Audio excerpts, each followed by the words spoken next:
Good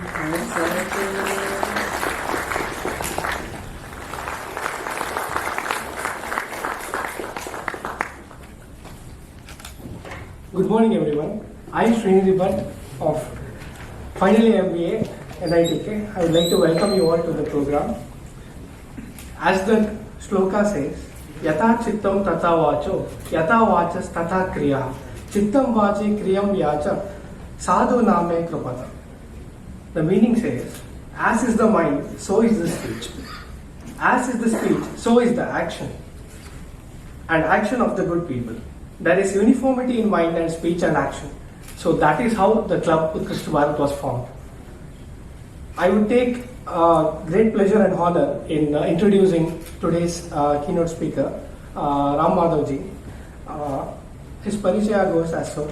He was born in East Godavari district of Andhra Pradesh in 1965. Sri Ram Madhav Varanasi is considered as one of the top intellectuals in India today. He completed his diploma in electrical and electronics engineering before coming to RSS Pracharak as RSS Pracharak in 1981. Sri Ram Madhav also has a postgraduate degree in political science from University of Mysore, Karnataka. He served as Akhila Bharatiya Sah Sampark Pramukh of Rashtriya Swayamsevak Sangh. Apart from serving on editorial boards of several noted regional and national journals, he has authored more than 12 books and contributes regularly to several Indian dailies and weeklies as columnist. He has also served as director in several educational institutes. His recent book titled Uneasy Neighbors, India and China, after 50 years is an excellent account on challenges faced by India. He worked as journalist for over 20 years with RSS-sponsored publications and authored 10 books, including biographies. He also holds responsibility of director, India Foundation, a leading think tank on policy matters. He is also All Bharat Executive Committee member of RSS. So now I would request our Dean Student Welfare, Narendranath sir, to honor him with a book. Om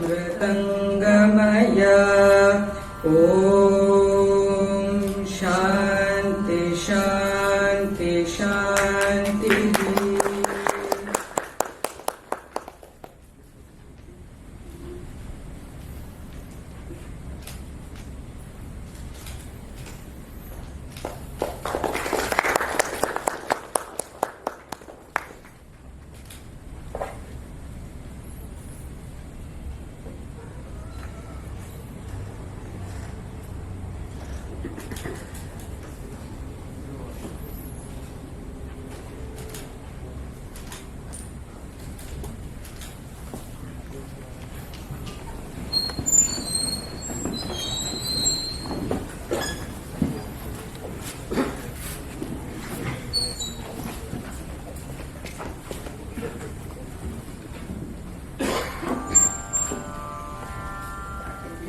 Years.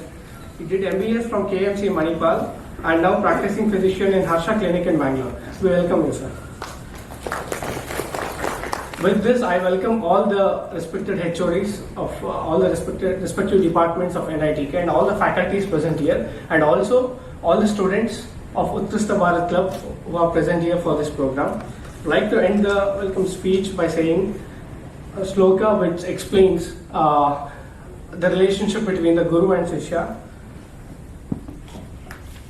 Sahana bhavatu, sahana bhunaktu, sahaviryam karavahave, tejasvi namaditamastu ma vidvishavahe, Om Shanti, Shanti, Shanti. Thank you one and all. Thank you.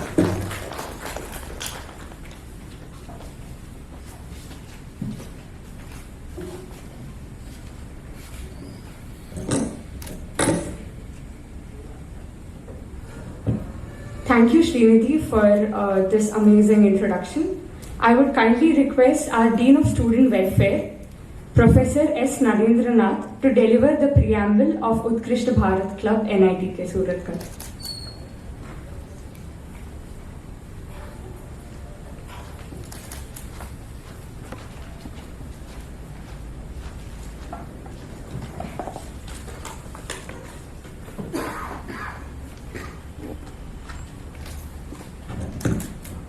Good morning to everybody.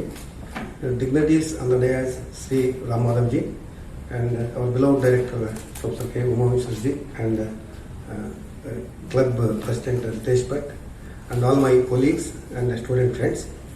So it is very great pleasure for me to stand before you and say a few words on this club. So since ancient times, Bharat has been known as the Sonaki Chidiya, or the golden bird, due to its abundance of culture and tradition, rich heritage, and breathtaking art and architecture. Nations do not become great by accident. They become great because they are responsible citizens. Just as a building needs a robust foundation for support, the foundation of a strong nation lies in its youth, who are empowered with cultural values, take pride in the country, and are able and willing to contribute for its further development and growth. National Institute of Technology Karnataka is one of the premier institutes in India, currently having NIRF ranking 10 in the engineering category. The institute facilitates transformation of students into good human beings, responsible citizens, and competent professionals, focusing on the assimilation, generation, and dissemination of knowledge.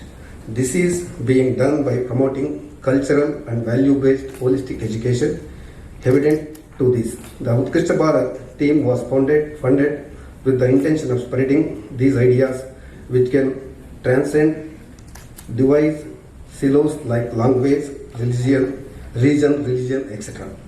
Utkrishta Bharath is a students group of National Institute of Technology Karnataka.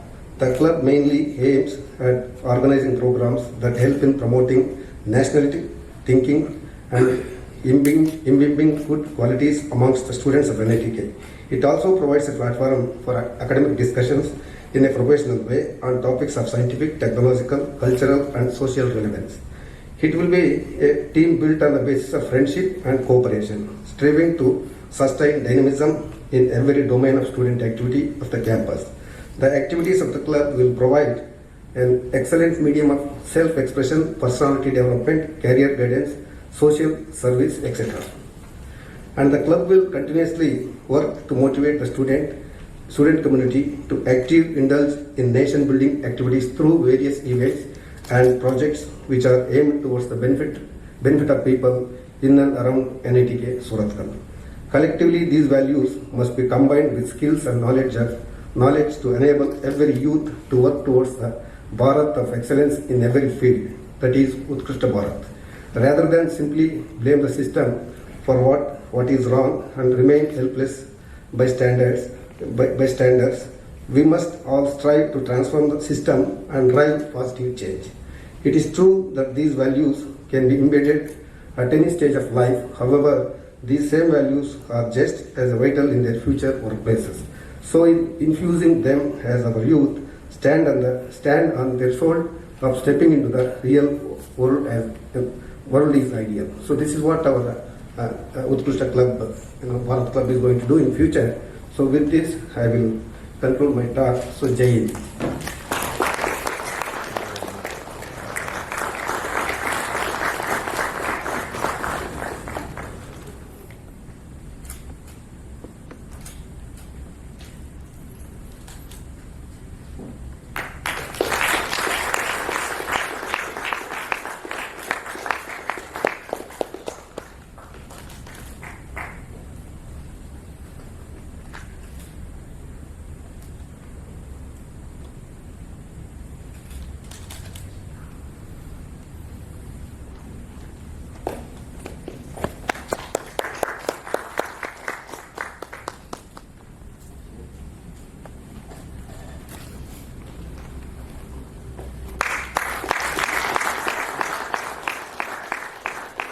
The logo of Utkrishta Bharath is a profound symbol of harmony and synthesis for meditation in this present age of conflict and disharmony.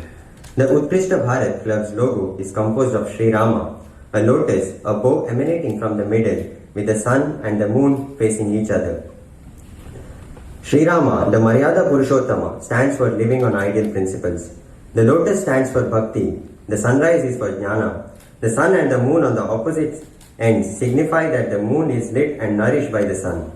Nandi is a symbolism of eternal waiting, that is patience, and the peacock in the logo is the representation of beauty, grace and prosperity.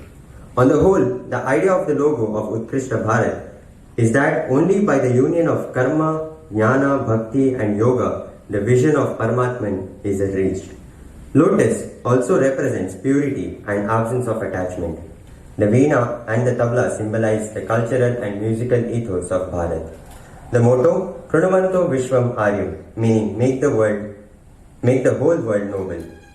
Being Arya, that is noble, is being a full-fledged proponent of dharma, the righteousness, and respect, acceptance for one another. Being noble means believing and praying for Sarve Janaha Sukhino Bhavantu, Sarve Santu Niramaya, meaning may all be happy and prosperous, may all be free from illness. Let us all move towards this noble idea of India. Dhanyavad. After delivering the preamble of the club, I would now request our chief guest to unveil the logo and the website of Utkrishta Bharath.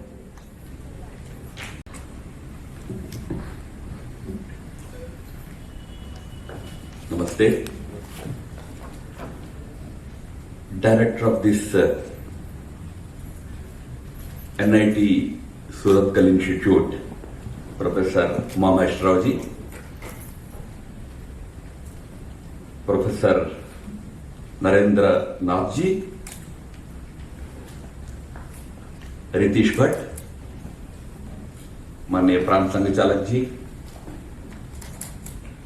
all the distinguished faculty members and my dear young friends. Let me at the very outset congratulate this newly born baby, nascent organization, Utkrishta Bharata. It's a unique name. Utkrishtata means par excellence. Not excellence on par. It's par excellence. That is Utkrishtata. I am quite delighted that you chose that word, excellence, in the name of this organization. Because what we actually today need to strive for is not quantity, but excellence in quality. What our country requires is not just numbers. It requires a high degree of excellence in what we do, what we create. In that sense, this is a very, very inspiring name. You have a symbol which represents all the good qualities that our scriptures, our history, our civilization teaches to all of us. But when you talk about Utkrishtata, in each and every quality one has to strive to become par excellent. That is Utkristata. If you have bhakti, bhakti par excellence. If you have jnana, jnana par excellence. I'm sorry I am emphasizing on this excellence part too much, because today there is a competition for numbers. We are happy if we have numbers. We are happy with quantity. Do we also focus on quality? Look at the world. You are a town situated on the seashore. India has a long sea coast. 70% of our imports happen through this great Indian Ocean. But do you know that this great country does not manufacture ships? There's only one shipyard of the government in India, which occasionally gets orders to manufacture ships. That is not in your state, that is in Kerala, the Cochin shipyard. We have the coastline, we depend on the sea for our economy, but we buy ships or we use ships manufactured in where in small countries like Denmark. The Danes produce excellent ships, a small country. That is what we mean when we say Utkristata, excellence we have to achieve. I am so happy that you have named your organization after that. And you are not doing something which is not imaginable for a country like India. Thinking of excellence is not something that Indians cannot imagine.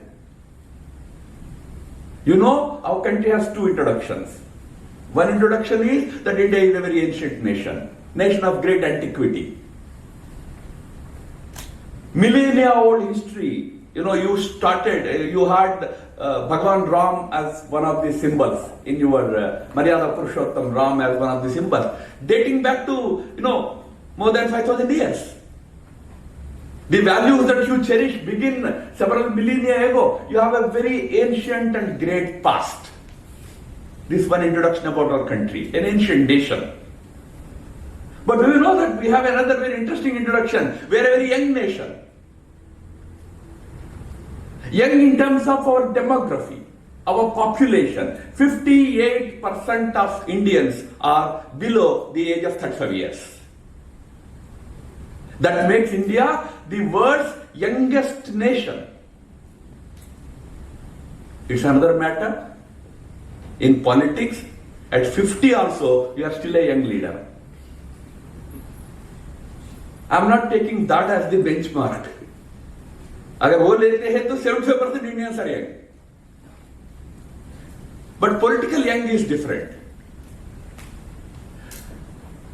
We are not only young, remember. Our youngsters are extremely talented. There was a study by the Columbia University some years ago about the IQ levels of different races, intelligence quotient, buddhimatta, intelligence.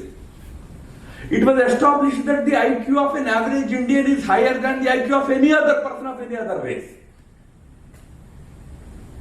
We are more intelligent. It's another matter as to how we use that intelligence.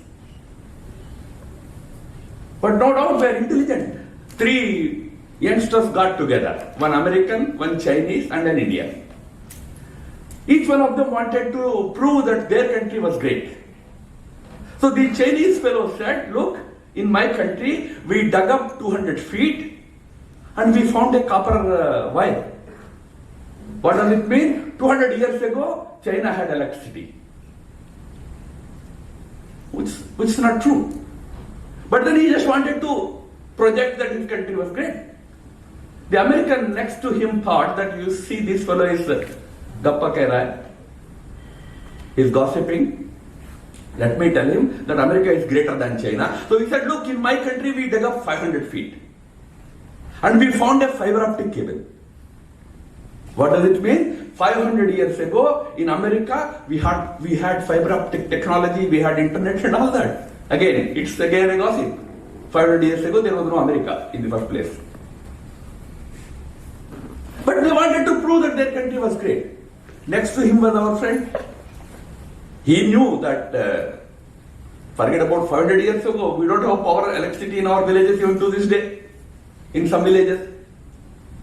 But I have to show that my country is great. So, but this fellow is a very intelligent fellow. He said, you see, in my country we dug up 1,000 feet. Found nothing. What does it mean? 1,000 years ago, India had wireless. We had wireless technology 1,000 years ago. You may not have anything, but you have intelligence. We are one of the most intelligent people in the world. And our intelligence is not something that we only claim, the world acknowledges it. You know that many big companies in America today, especially in the IT field, IT services area, they are all led by Indians. They are all brains companies, companies that require brains. Where brains are required, there we are the leaders.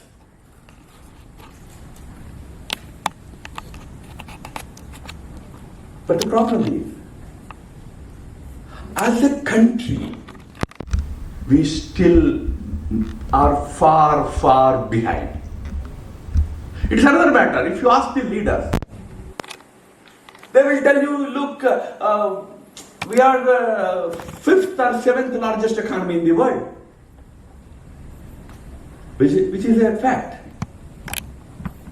When we became independent 75 years ago, we were a poor country. When I was a student in the 70s, India's introduction used to be as a poor country. So after some time, we did not overcome the poverty, but we became a little self-respecting. We protested, how can you call us poor? So the world said, all right, we don't call you poor, we will call you underdeveloped country. हमको थोड़ा अच्छा लगा, एक उधर नया नाम है. So they started calling us through 80s as an underdeveloped country. For some time we were happy. Okay, we are not poor, but underdeveloped.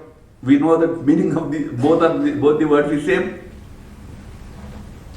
But after a few years we realized that no, this is also a little insulting.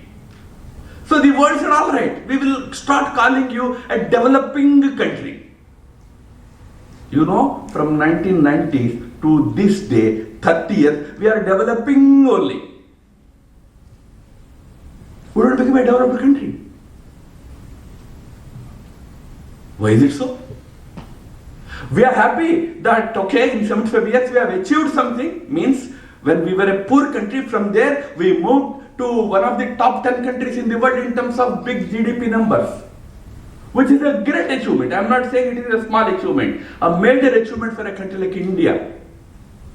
But where you remember that we are the 5th or 7th largest economy in the world in terms of GDP figures, you also must remember we are 152nd in terms of per capita GDP.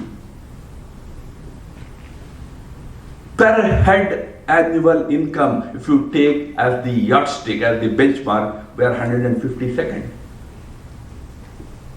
That means grassroots poverty, grassroots backwardness. This needs to be ameliorated. This needs to be removed. India has to go a long way in achieving it. The question simply arises as to when you have such great history, great values, great religion, and you have such great young people, why are we still waiting? You know, Swami Vivekananda's name we all hear. In fact, this very program was started by invoking his quotation, Utkrishta Jagrata Prapyavaran Nibodhata. Arise, awake, and stop not until the goal is reached. Vivekananda was in the West for the first time in 1893. After his travels in America, he went to Europe. In a program in London, in England, he gave a good speech about Hindu religion, Hindu culture, our Vedas, our value system, etc., etc. He was a great orator, of course. After the speech was over, one fellow got up. He asked a simple question. He asked Vivekananda, sir, your speech was so good. I am really convinced that you have a great religion. You have a great value system, culture, everything is great. But then why is your country like this? Why are you an enslaved nation? Why are you poor? Why are you backward? Vivekananda was taken aback for a minute. Then Vivekananda gave a very interesting reply. He said, look, my friend, your point is very valid. My culture is great, my civilization is great, my religion is great. But what can I do? My people have become lazy and lethargic. The problem is we are lazy. Problem is we are status quoist. We are alpa santoshi. You are today talking about Utkrishtata. How many of you really think about reaching Utkristata in your personal life? I should reach the pinnacle of my glory. How many think? We need people who boldly think about Utkristata. I mean, you have to reach par excellence. We are happy with our life after NIT. Find some PG admission somewhere, if here or somewhere. After PG, hardly very few people these days do PhD. Immediately find a job. After the job, get married. Once you get married, you are into a cycle. बच्चे पैदा होंगे, घर बनाना है, ये सब होते होते you will be retiring. Where is the time for excellence? I'm not saying you should not do any of these things. You should do all these things. But we need to strive for excellence today. With all great qualities, India is struggling because we have become lazy and status quoist. We are happy with whatever is existing today. Now, the government has introduced a new education policy. But it's a policy. It's not a program. That policy needs to be converted into a program by institutions. That means it needs to be implemented. For it to be implemented, for example, the new education policy allows for 30% of the curriculum to be independently developed by the institutions. But that means 30% extra work for our teachers, 30% extra burden for students. So who will do that? This lethargy is what bogging our country down. I earnestly appeal to you, there should be some people who only and only focus on excellence. You know, you hear the story of Ramanujam, the great mathematician. The way he answered the questions, and he was told to be an unsuccessful student because, his answers were far ahead of his questions. That kind of excellence is what is needed in India today. For one simple reason, you remember, we all want India to become great. But remember, we are entering into an era where if you want to be great, you have to be excellent.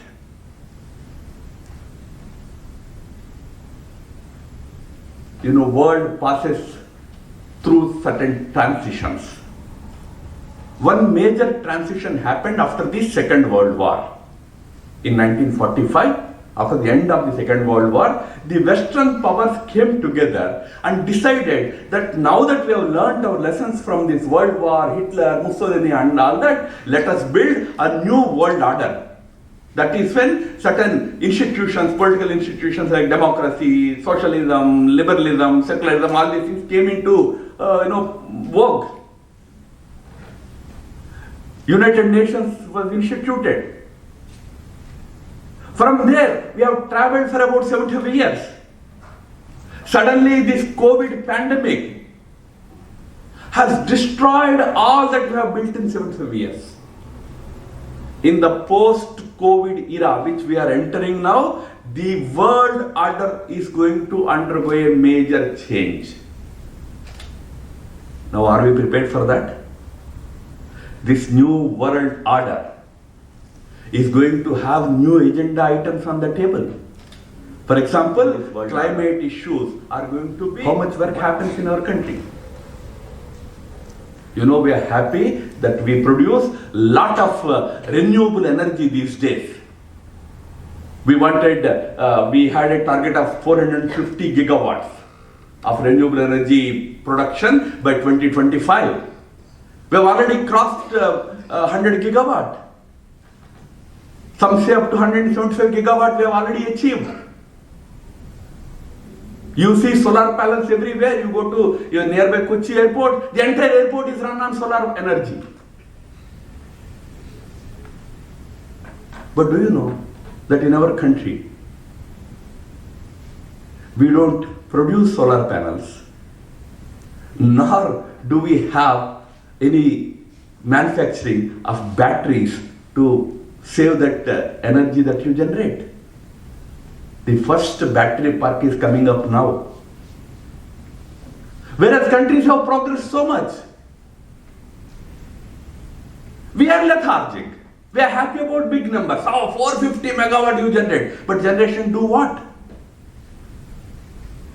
Suppose you generate it. If I say that I generate 5 megawatt and due to NIT, direct staff will say I don't need it.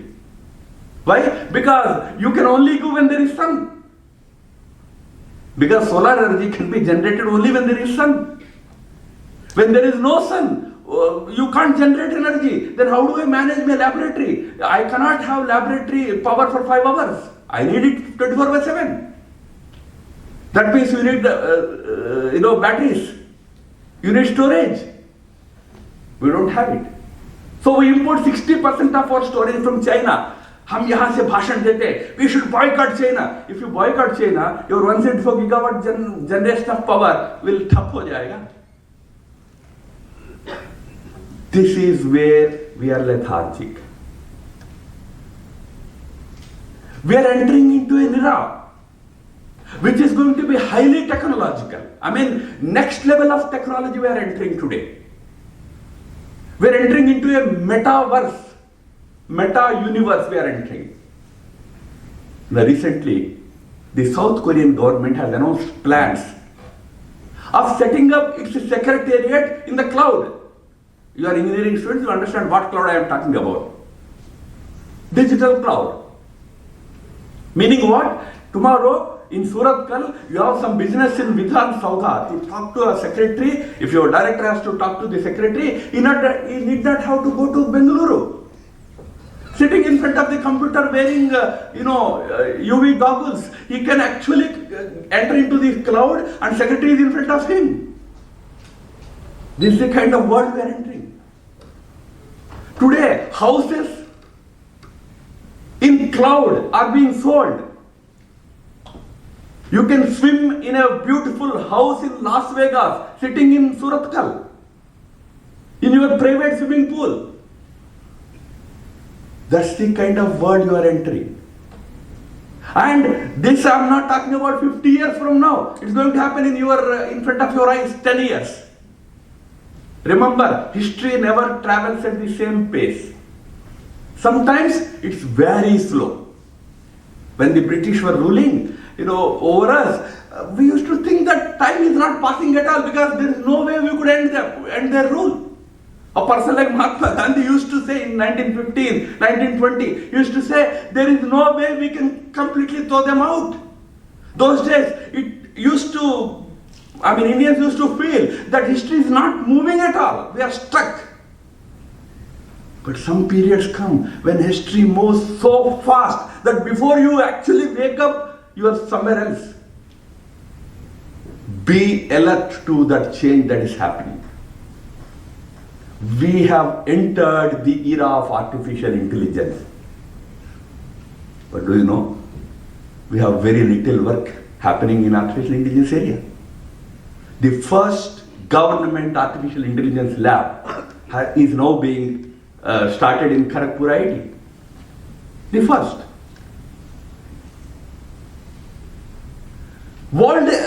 Countries elsewhere are going somewhere else. We are very happy that we are good in space technology. Why? Because we can launch 105 satellites in one go. We place them in their orbits, respective orbits. We are happy that we have the Akash missile which can go and hit a target 600 miles away from us. But do you know that in June last year, China has experimented with a missile which went round the globe. It made a full parikrama of the globe, came back to China and hit the target set for it. And the Americans are worried. Worried not about how to stop it, because they know they cannot stop it. They are worried that they are not able to track it. They don't have enough satellites to track this missile, because this missile was going through the South Pole. South Pole has no satellite coverage of American satellites. That is where the world is moving. China is today talking about Belt and Road in space. Space Belt and Road.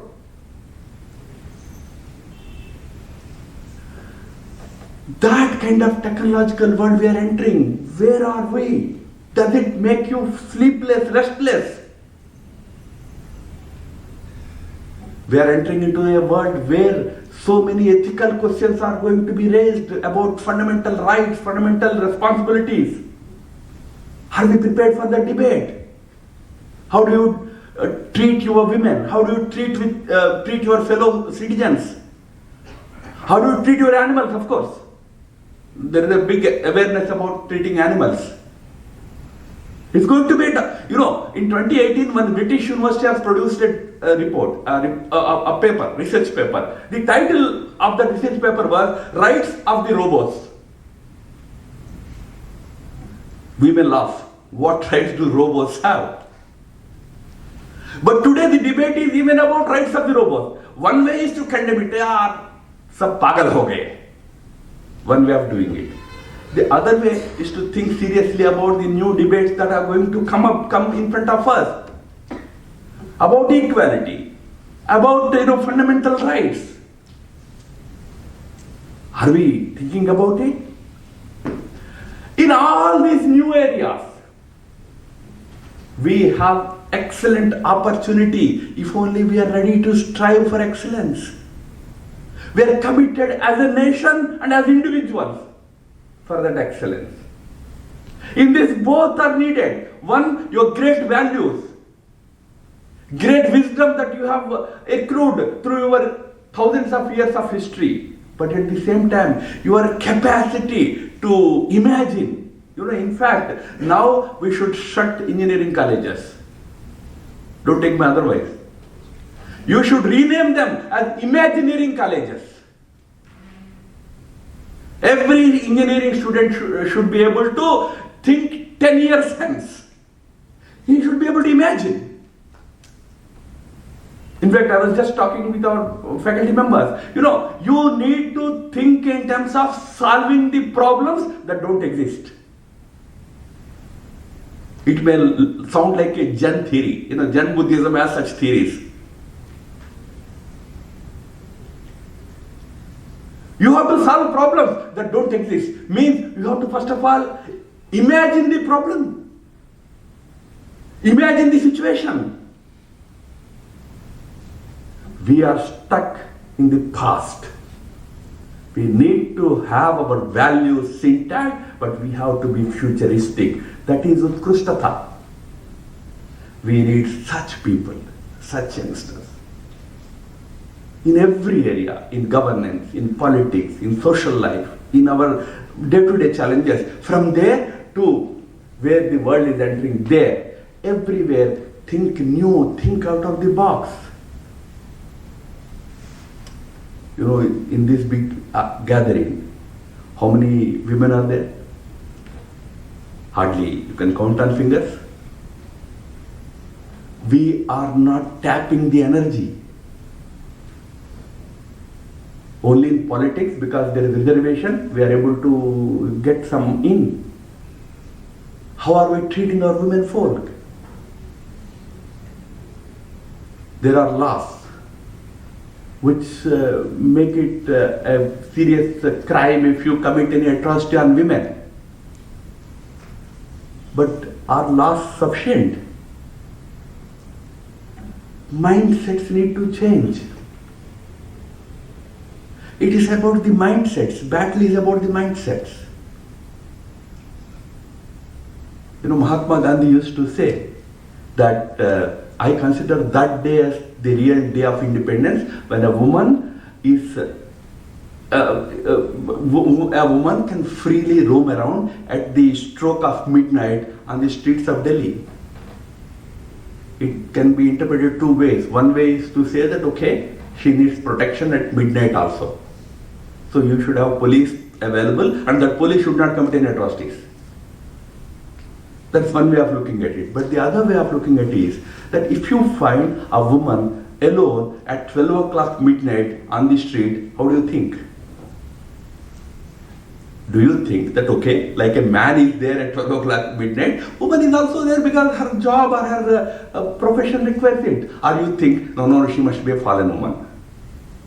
Why is she at 12 o'clock outside? This is the mindset change we need.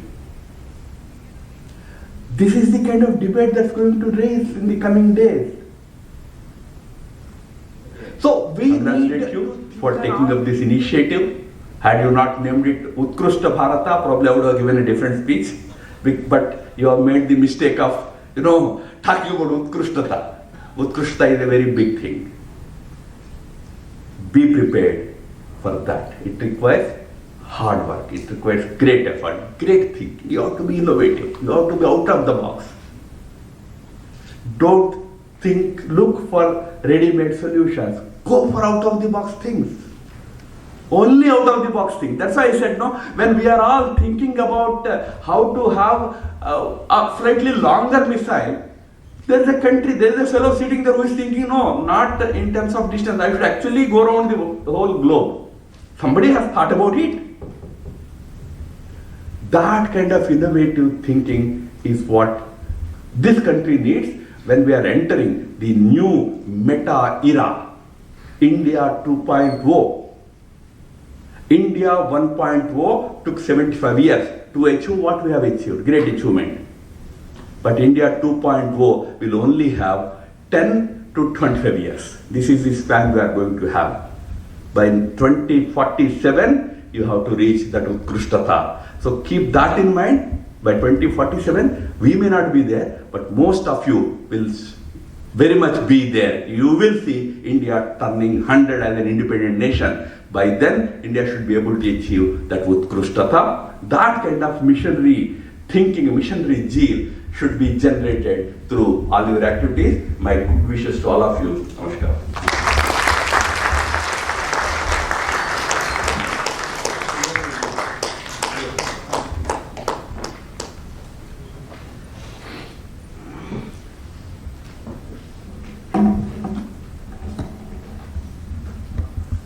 Thank you, Shri Ram Madhavji, for such an enlightening for such an enlightening speech. So we have amidst us Shri Suresh Nayakji.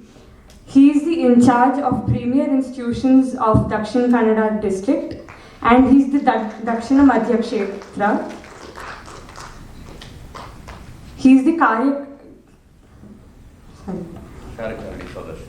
He's the Karyakari Sadasya of Dakshin Kannada district. He's completed his BTech from the National Institute of Technology. He's one of our alumni. And he's completed his PhD and worked as a professor in Dharwad before becoming a pracharak. Thank you, Suresh Nayakji, for joining us here.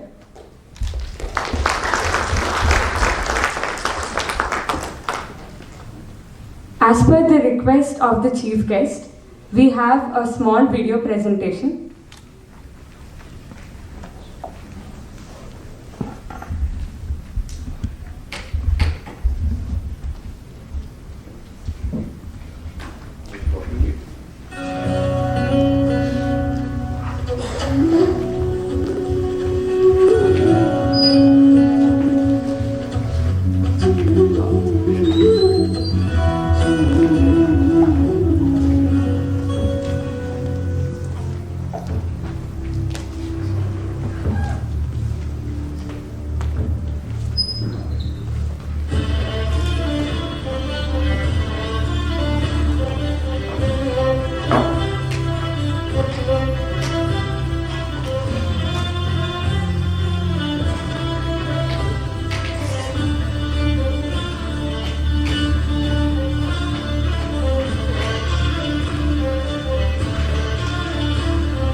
Baliram Hedgevar, the founder of the RSS, popularly known as Dr. G, was a medical doctor.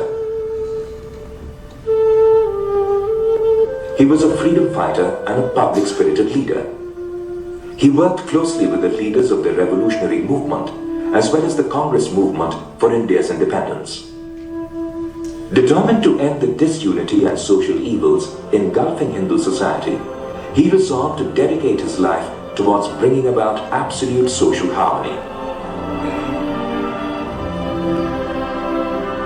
He had a vision of creating a movement committed to securing independence and building a self-confident Bharat capable of engaging with the world on terms of equality. And thus was born the Rashtriya Swayamsevak Sangh, or the RSS, on the Vijayadashmi Day in 1925 at Nagpur in central India, with the stated objective of Param Vaibhav.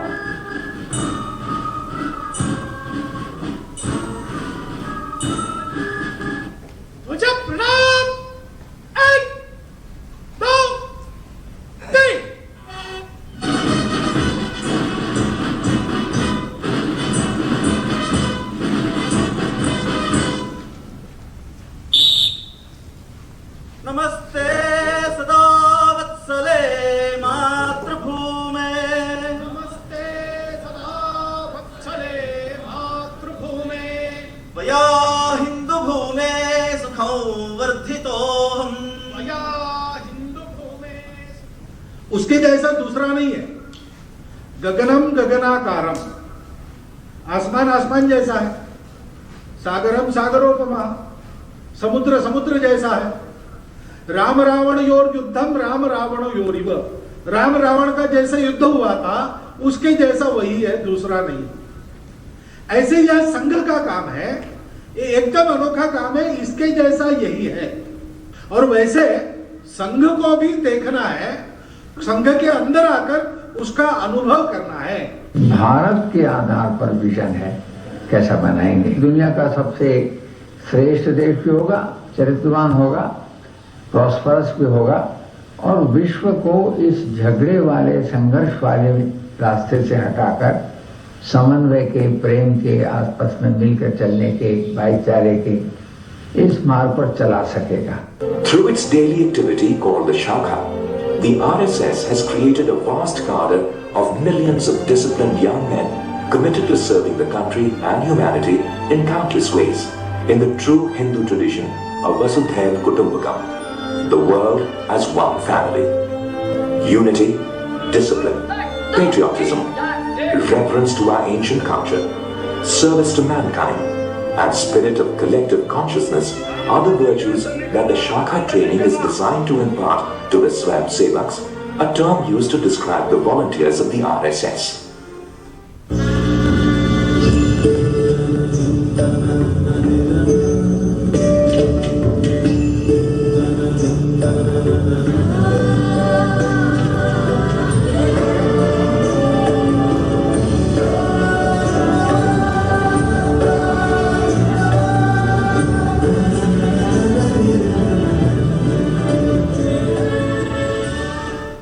It grew from strength to strength under the leadership of Shri M.S. Golwalkar, Guruji, Shri Balasaheb Deoras, Professor Rajendra Singh, by Shri K.S. Sudarshan. The RSS wanted to inculcate this spirit of oneness of the country. This country is one, this culture is one, the people are one. So in order to inculcate this idea and an all India perspective, as also a dedication to the country and discipline. These are the basic traits that are needed for the renaissance of the country. So RSS was started with this very purpose, to unite the Hindu society. The Swayamsevaks have entered all walks of social life and created a large family of organizations. It is these organizations, euphemistically called the Sangh Parivar by many, that are responsible for bringing Hindutva to the center stage of Indian national life.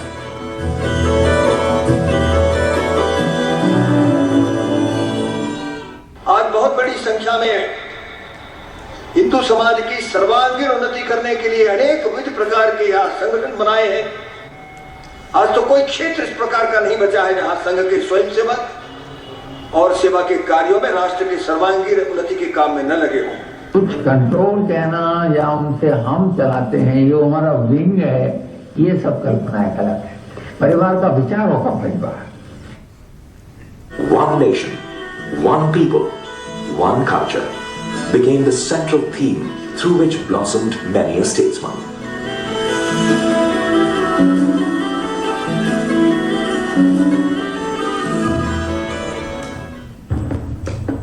In essence, Hindutva or cultural nationalism is the cornerstone of the RSS thought. Hindutva is a defining feature of Indian society. This implies an appreciation of the roots of Indian identity by its people, irrespective of religion. The RSS believes that the core unifying factor of Bharat is its ancient Hindu culture. This cultural oneness overrides socio-religious diversity of this country. Thus, to the RSS mind, every citizen is a Hindu, irrespective of his religion, caste or creed, as he inherits the same culture of this land.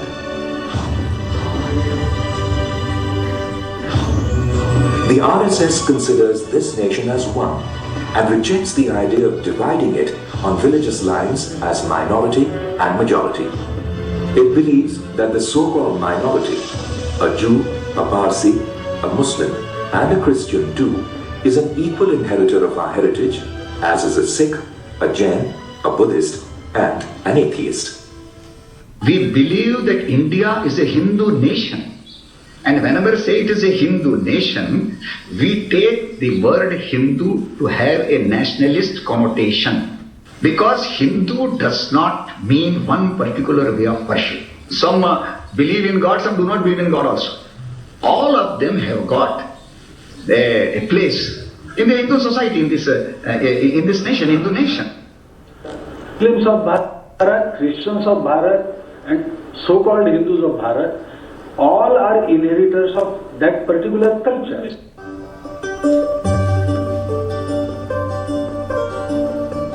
The RSS has contributed enormously to the eradication of various social evils that engulf Hindu society, like untouchability, casteism, and dowry. With the message of cultural unity of the entire nation, the RSS cadres have fanned across the length and breadth of the country in their efforts to free Hindu society of these social evils. A landmark event in this direction was the Vishwa Hindu Parishad conclave in 1969 at Udupi in Karnataka, in which Hindu religious leaders had unanimously declared that there is no place for untouchability and caste discrimination in Hinduism. Dr. Hedgewar's ideas have been carried forward by successive generations of RSS leaders. The second Sarsanchalak, Sri Madhav Sadashiv Golwalkar, addressed as Guruji, continued to bring social transformation within Hindu society. A step in this direction was establishing the Vishwa Hindu Parishad in 1964 and bringing Shankaracharya's Sants and Mahants under one umbrella. The words of the third Sarsanchalak, Sri Bala Sahib Deoras, if untouchability is not a sin, nothing in the world is a sin. This must be thrown out, lock, stock and barrel, guide the Swam Sevaks as they pursue the goal of social integration through words and deeds. We feel that caste has no relevance and therefore it must go. Their efforts have earned them the accolades of Mahatma Gandhi and Dr. B.R. Ambedkar. The RSS has created an atmosphere of social concern, which generated a politics of responsibility and accountability where the very people themselves are an ombudsman. This has resulted in a rare show of faith in the democratic process and engineered a tectonic shift in Indian politics when the RSS spearheaded the movement against the draconian emergency in 1975-77 and led to its trashing at the hustings.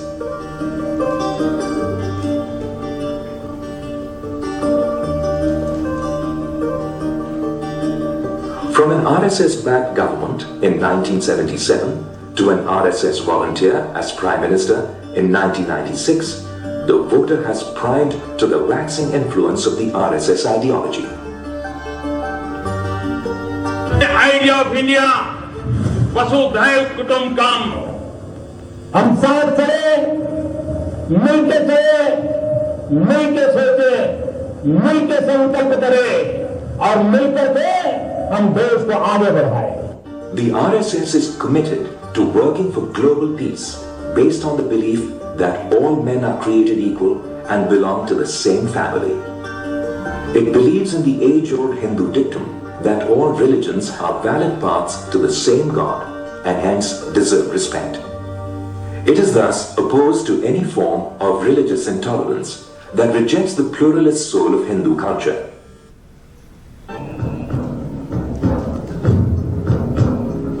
The RSS represents the forces of unity, peace and self-respect, as opposed to the forces of disruption, violence and self-delusion.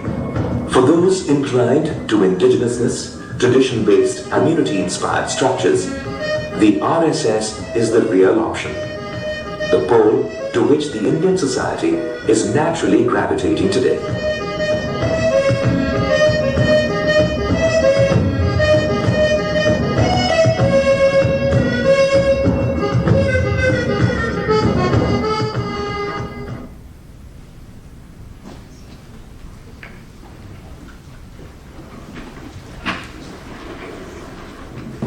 Number one is about minorities. We have certain communities which are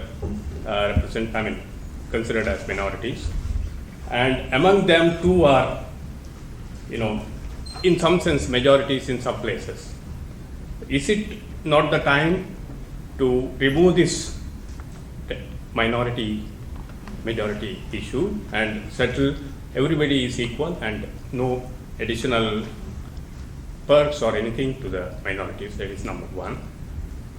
Number two is about the equality in society, in workplace.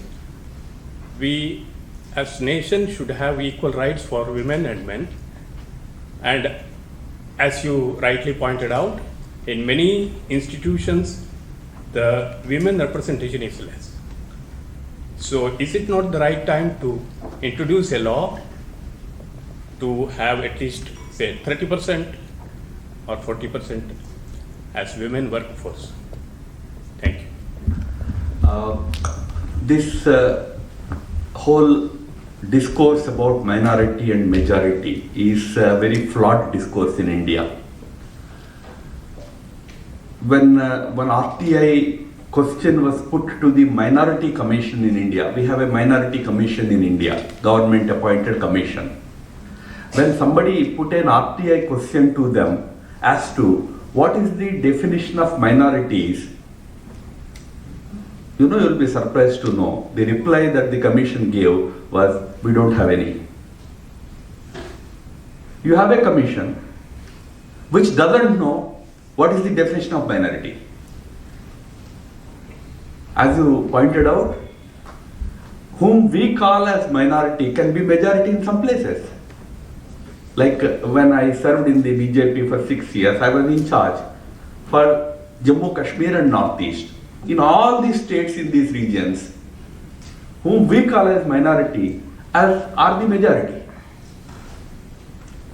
So there is a very, it's a very flawed discourse. Ideally it should end. There is no need for treating somebody as minority, somebody is majority. Now who is a majority? In terms of religion, one may say Hindu.